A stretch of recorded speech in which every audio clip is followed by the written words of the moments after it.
Hello everybody, we're from Unnati Library, Mumbai, and welcome back to our channel. Today I'm going to introduce to you the Domino game from our toys collection. Now this is based on the topic of sea animals. This game is usually asked in interviews in schools around Bombay, and it is also a game to, you can also use this game to teach the different sea animals to your child.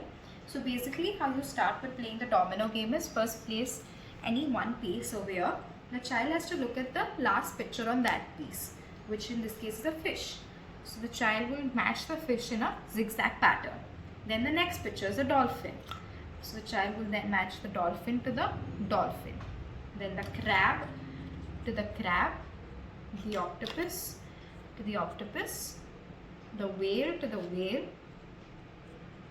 shark to the shark, and so on. So as you can see, in this manner the child can learn the different sea animals, as well as this improves the child's concentration and attention span, as he has to pay attention to whatever picture he is matching. So we urge you to borrow this game on your next visit to Unnati Library. We have franchisees at Mumbai, Pune and Bangalore. You can contact our head branch at Mumbai for any franchisee related inquiry. Please like, share and subscribe to our channel. Thank you.